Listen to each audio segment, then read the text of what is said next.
I spoke about it with Liberal Senator Dave Sharma a little earlier. Dave Sharma, great to see you again. Look, what was your reaction when you were able to confirm under your excellent interrogation that Penny Wong hadn't met with any Israeli officials at all, but yet had met with the Iranian Foreign Minister, the Palestinian West Bank Prime Minister and others? Well, I was staggered. And bear in mind, Sherry, this is a foreign minister who talks about Israel more than she does almost any other topic. She's almost obsessed with the Middle East and Israel's behaviour.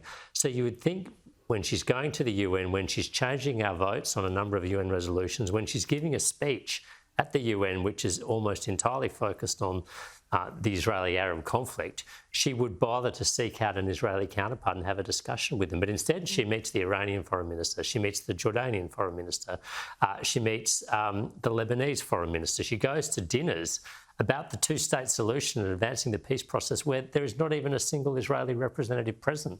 I just find it staggering. It shows you that a lot of this government's activism, if you like, in this space is not actually about achieving results on the ground. It's about messaging to a domestic audience here in Australia.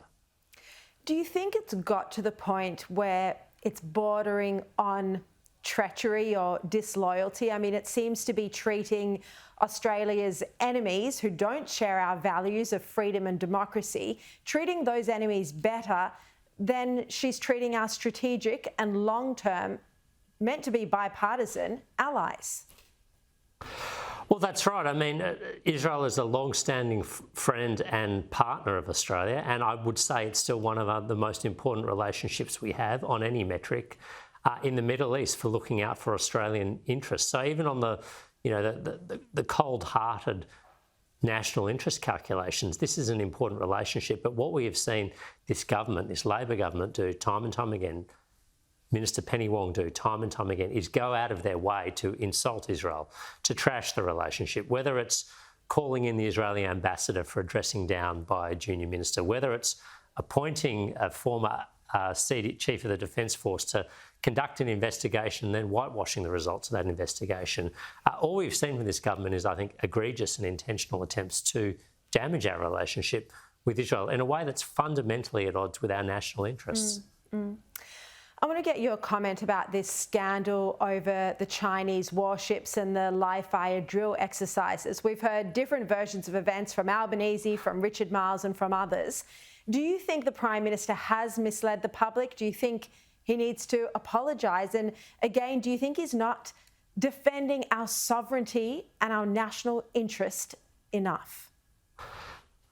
Well, I think the Prime Minister has misled the public, whether it was intentionally or out of ignorance, I'm not sure. But I think more importantly, perhaps, his government has also let down the public. I mean, it has taken us, coalition senators in Senate estimates, asking questions of defence officials, foreign affairs officials and others to piece together exactly what happened and some of the grievous missteps that have taken place along the way. So we've got Anthony Albanese saying that advance notification was given of this exercise.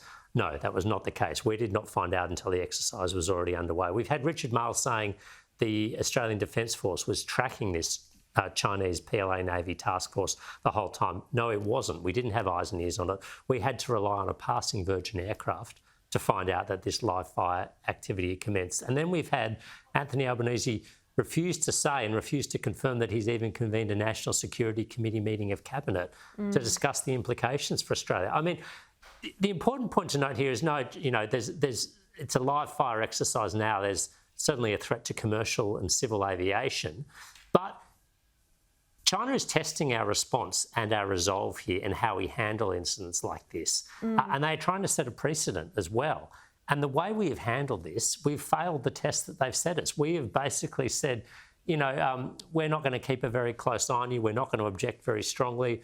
When you do this, we're going to make apologies for you, which seems to be what Anthony Albanese and Richard Marles seem to be going around and doing all this week, trying to carry the China's brief and explain their actions. They should be standing up for Australia, and they should be pushing back against what is, on any measure, a provocative and intimidatory set of exercises by the PLA Navy.